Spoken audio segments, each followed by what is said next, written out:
This is Joe coming at you, RX Healthy Habits. And today I'm so excited to have a guest on my podcast that is a longtime friend. I think we go back, Sarah, what do you think, 20 years? Is it 20 years, you think? Oh my gosh.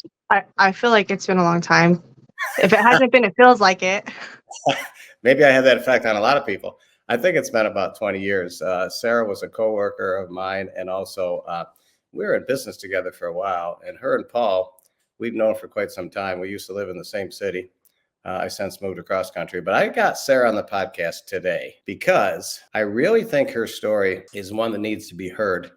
And not everybody's willing to share what she's going to share, but Sarah's different than most people, I got to say. She's got a heart that doesn't really worry about, what it's going to cost her. She just wants to give. And I noticed after this tragedy that she's been through, because she experienced probably the greatest stressor that anybody could ever have in their life.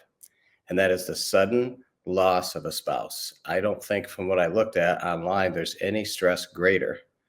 And I saw Sarah go through that, and boy, it rips your heart when a friend close to you is hurting that bad. But I also watched over the next, I think 6 to 8 weeks, I saw her really trying to heal. And I read some of her stuff online on Facebook. And I tell you what, it really touched me. And I'm like, this girl is really trying to get through this where many people would crumble. And I'm so proud, Sarah, of your courage and also some of your insights that you were willing to be vulnerable and share online, because a lot of people, I guess, did comment back saying, hey, I'm so glad you shared that. I've been going through something myself. So this is something that we're going to go through. And it's a series that I have that's on healthy mindset. And I think sometimes people, when tragedy strikes, how do they handle it? Everybody's different. Sarah had her own story. She's going to talk about that. And again, the reason we're doing this is because, I asked Sarah, I said, no, look, if you don't want to do it, I get it. And she goes, no, if it helps one person, it's worth it. But I got a feeling what she's going to share with you today is going to help more than one person. So we're going to go through and I'm just going to ask her a few questions, and she's going to take it wherever she wants, which is what I want her to do. I want her to be herself. But I have a few questions that I asked. And one is, this is a question I think a lot of people have, Sarah, when they go through something like this, is how did you deal with the initial shock? In other words, how did you process your spouse, Paul's sudden death? What were your immediate thoughts and emotions? Well, when something is unexpected, and when I say unexpected, is because, see, he had a heart attack in his sleep. So when I went to wake him up for work is how I found him in bed. So it's very unexpected. It was not something, nobody ever really thinks you're going to wake your husband up and then he's gone. So, it's something like that. You kind of just, I think, at least for me personally, it just rocked my world. I was very confused, very lost, didn't know what to do or what to even think, really. I was very lost and confused. So the initial shock of it is you're just confused. Confusion is like the biggest thing that hits first. Number one. And then after that, it was, I feel like my mind just went into survival mode within the first 24 to 48 hours. You're just trying to survive the next moment, the next second, the next minute, and then the next hour. And you're literally just taking it by seconds, minutes, hours, until you can get to the next one. And that was definitely within the first 48 hours until I got the call of the medical examiner and the funeral home. And these are things, then my mind goes into task oriented. Task 1 needs to get done. Task 2 needs to get done. Task 3 needs to get done. And then it just becomes very task oriented. So the grief just kind of gets pushed down. And it's just straight survival mode and tasks. What's the next thing, the next responsibility that I need to get done right now? What is the next thing that I have to do? So that was even the initial shock. It was like I didn't really get to stay in that shock moment very long because I had responsibilities I had to do. I had things I had to take care of, people I had to call, that it's my responsibility to let them know he's gone, and so it was just became very task oriented after that.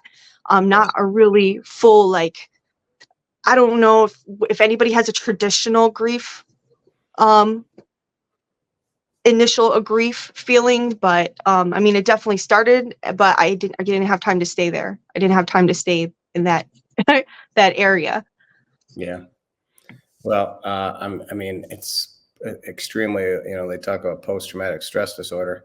It sounds like the way you dealt with that and the emotions and immediate thoughts was, yeah, I got to get some stuff done. So you couldn't stay there. Some people, Sarah, just totally shut down and they become unresponsive. I mean, they just don't do anything. And the people around them, can't help them. But it must have been really, really difficult. And I know I read some of your things later on about how sometimes you would be, you wouldn't be able to go in the same bed, right? You would, Yeah, it took months for me to clear the bed. I would have to say, um, I just recently, just actually just the beginning of this month. So he passed away. It was February 22nd, 2024. His time of death was 7:54 p.m. And I didn't actually clear the bed until the beginning of this month. right. Um, and a friend, a very close friend to me, she came and helped me. Mhm. She came the same night that it happened, because my family doesn't live, my family, my father lives in Arizona, my mother lives in Michigan.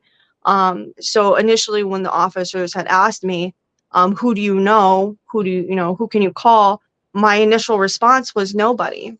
Yeah. And that's because I moved here for him. So I didn't feel like I had anybody. And then I did remember my best, she's like the closest to me and Paul.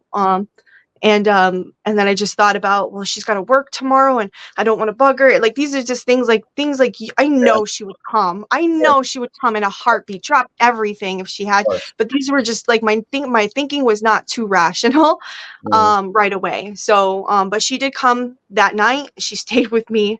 I didn't sleep really. God bless her. She stayed with me all night, all morning. She took the next day off from work. Like, I thank God for her. And I thank for God for the people that he's even like put in my life, because honestly, I don't, I feel like they were put in my life for a reason. Mhm. Like for the bed, to get back to that, as I talked to her, I'm like, okay, I think I'm ready. And it was, I even posted it on Facebook, like, because I want people to understand that, um, you got to do it in your own time. And I felt like I was ready. I felt Mhm. like I was ready to take that step. Yeah. And I called her and she's like, I'll come over and I'll help you. 5 minutes helped me clear the bed. And then she helped me reset the bed. And then that night I did sleep in the bed. But it was a little hard because it was like he's not there next to me anymore. So it did like bring up some emotions, but I worked through them. And I did do another post, like, this is me, this is my reality now, and I accept that these feelings will come and go.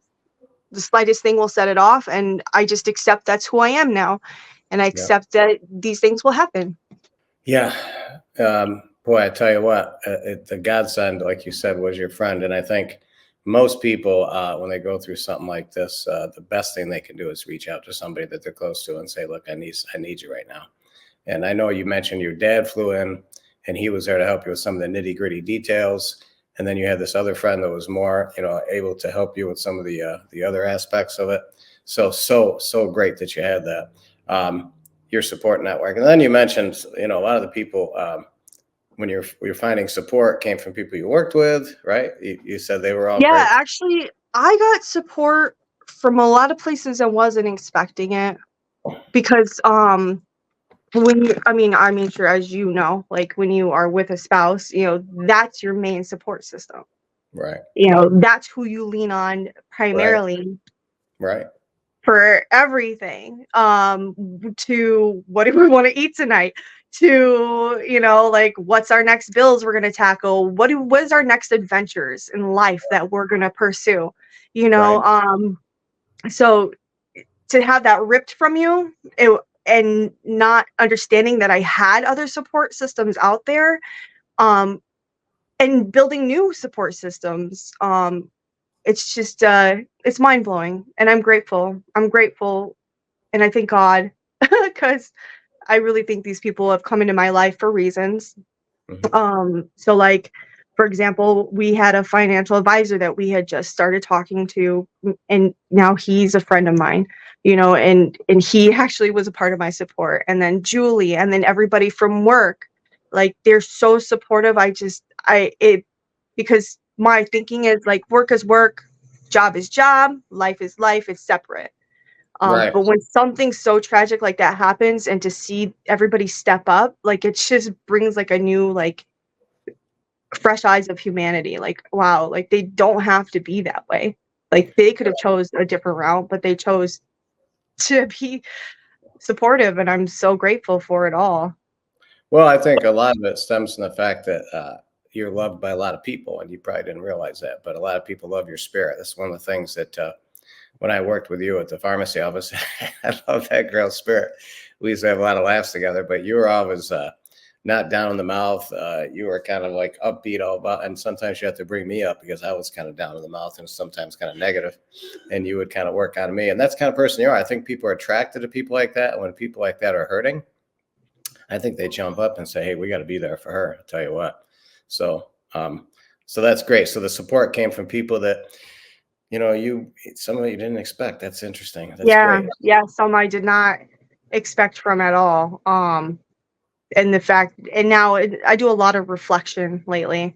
Yeah, Um, Looking back, and it's like, wow, they didn't have to do that.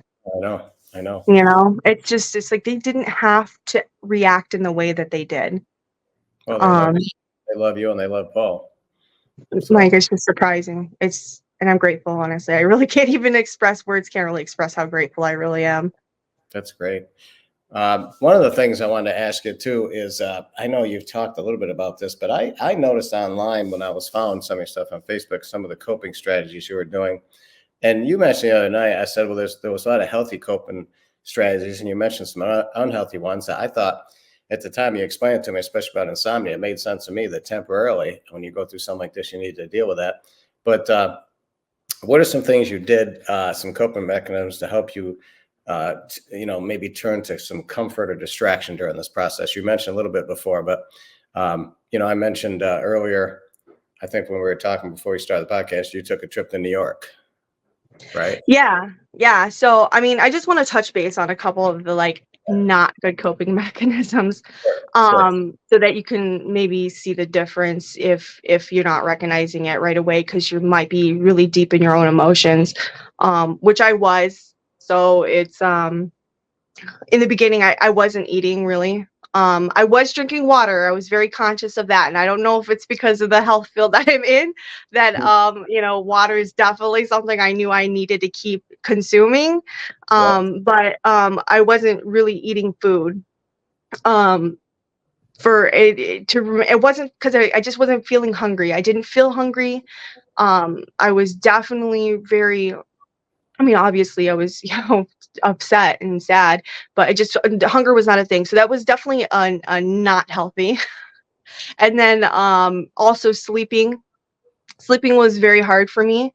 I couldn't sleep unless I was to a point of exhaustion where my body shut down and I would sleep. And my dad stayed till like April 2nd.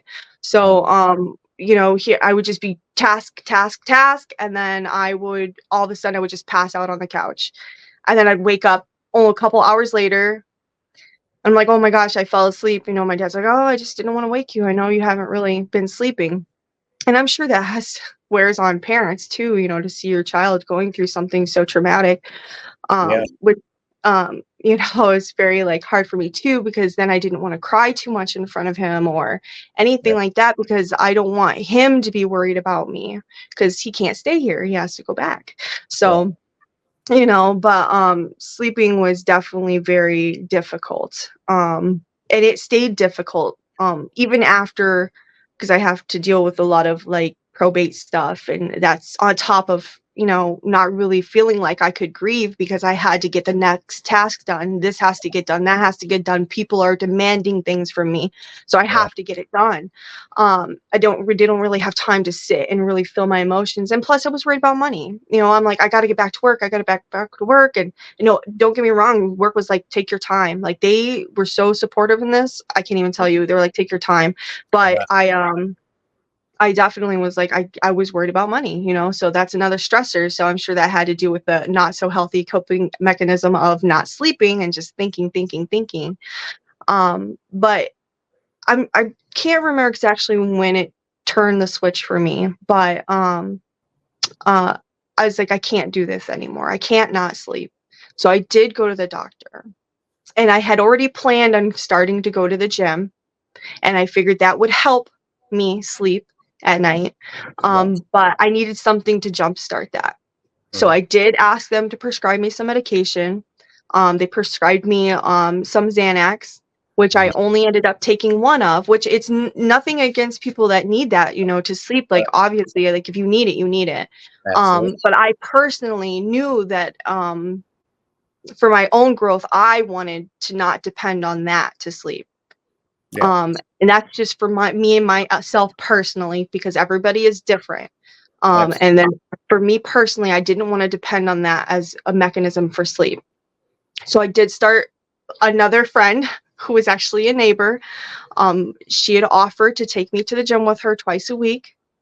Um, and I went with her twice a week, and I still go twice a week. I actually got a gym membership at the same place that she took me to, and I go twice a week, and it does help with the sleep and other things, stress, and um actually a lot of other things, but it does help with the sleep. So that's a good healthy coping mechanism. And then also, I feel like when you start thinking along that path, you already start thinking about eating healthier, Mhm. because when you're working out and you're building muscle, you got to eat to help build the muscle. So, and also you got to eat to provide energy that you're expending while you're working out.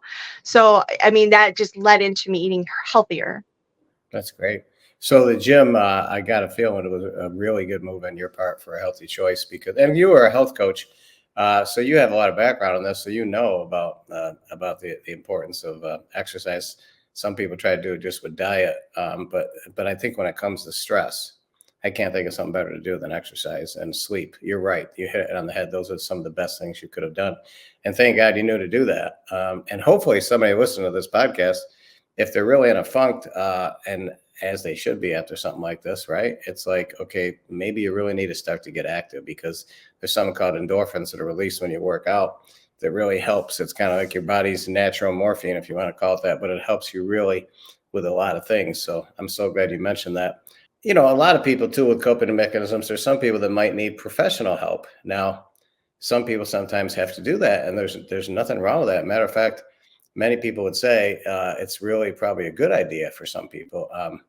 And I think that we just mentioned that hey, if that's something that if you're going through this like Sarah did, you may have to do that. She had a tremendous support system there, and I don't know, maybe that wasn't something on her radar that she necessarily says I got to have this, but it's also an option out there. So let me just wrap up with this and ask you this last question: your future journey perspective, like from here on out.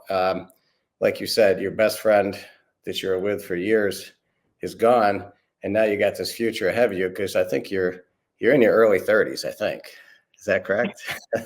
I'm 39. Yes, I'm Oh, that's 39. still okay. Yes, Maybe not so early, but late you're 30s, still but in you your can say early. Thank you.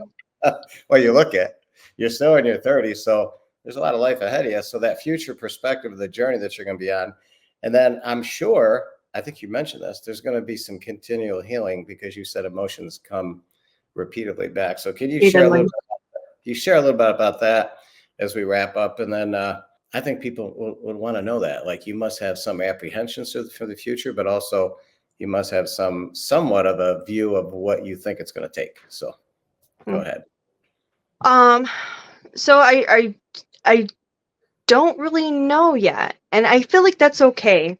So like I said, I've been doing like a lot of reflection, a lot of thinking, and a lot of healing, because I don't think I really got to fully grieve. So that's why it comes up so deep sometimes, or it hits unexpectedly. I'm not sure. I try to do research and understand my feelings and everything, but um and with me, I take healing in doses. And I find healing and happiness where I can, and I feel like that is really what is important. Mm-hmm. Is to find, you actively look for healing. And that's for yourself, and I love my husband. I will always love him. I will never forget him. Mm-hmm. um and and I don't do it for him, though. I do it for me. And that's where my perspective, I think, had to change. Is it's not that I'm doing it to make him proud. I'm doing it, he's gone, and I understand that he's gone. There's nothing that can be done about that. um and But I'm doing it for me. And I have to do it for me. um and as far as future goes, I don't know what my future holds, and it's okay not to know. Yeah, it It's is. okay to still try to figure it out. It's Yep. okay that you're still trying to find out who you are, especially when something like this happens so traumatically to you. It's okay. It's okay not to know. And that's something I had to deeply, really come to terms with, because I am a researcher, I'm a planner. I need to plan. My life is a calendar, and I need to plan everything. And coming to an understanding with myself that I need to be okay with not knowing was very hard, but it's okay. It's okay to That's not fan- know. that's fantastic. That's some great wisdom, Sarah. And I think I heard this said a long time ago that one of the wisest people in the world is people that have been through a lot of suffering. And you certainly have been through some suffering, but your wisdom really touches me, because I don't think people realize just how powerful it is to say, I don't know. I don't know what the future is going to be, but I know that I got to tackle it. I know I got to do it for me. I know that I can't sit there.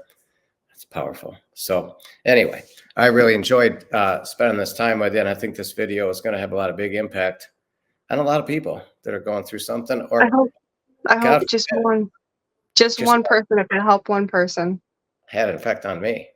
So you already got one, but I think it's going to be a lot more. And I think what I'd like to do, if you're open to it, I think down the road, about 6 months or a year, I think I'd like to get you back on, because Yeah. I think you're going to have some insights there that might help, because sometimes people, they need to know down the road what transpired, So I think that might be something we could do. But anyway, I really appreciate you taking the time and really sharing a very difficult thing that I believe, because of your spirit, is meant to really help uplift others and empower others to deal with it. And thank you for giving me this opportunity to do this, because just like I said, one person. If we could just help one person, I Oh, mean, that's really. you're gonna reach a lot more than that. And folks, jump on rxhealthyhabits.com. I have some other videos that I'm putting together right now. I'm trying to do a series with people that have been through some challenging things in life. I had one there from a gentleman called Justin George that Sarah knows. We used to work with him, and Justin George went through a very difficult situation where his child had a congenital defect in utero before he was born, and he had to make some decisions there, and they made, I think, the right ones. And then later on, the doctors were very pessimistic about a lot of things, but they had faith, and that child today is doing well. But that was quite a story about what they went through. And I think I'm going to have a series on this, because I think people, you see all this stuff that you read about with people showing how great their life is, but then when things are really bad, how do you cope with it? And I think sometimes people live in this fantasy world. So we're going to try to create a world where you can say, look, tough times never last, but tough people do. And adversity is going to come your way. How are you going to handle it? So I hope that's going to be helpful. rxhealthyhabits.com. Check us out. And Sarah, again, thank you so much. And I'm looking forward to, again, doing this down the road sometime. But God bless you. God And bless you. Thank you. keep on your journey, and don't be afraid to reach out. I know you do. We kind of sometimes tag each other on Facebook, but also instant message once in a while. If you just need to say, hey, Joe, give me a call. I just want to chat. Absolutely. I'm Thank there. you. I All right. do. I do. Thank you. All right. You going to the gym this afternoon? Where are you off to? Where are you going now? House cleaning. House cleaning. House cleaning. Okay, you got to get that. It's on your task list. You got to clean the It house, is right? off my task list. This house has got to get cleaned one way or another. I hope my wife doesn't hear you in the background because she'll probably put that on my list today too. So, anyway, take care. God bless. We'll talk to you All soon. right. Bye. Take care.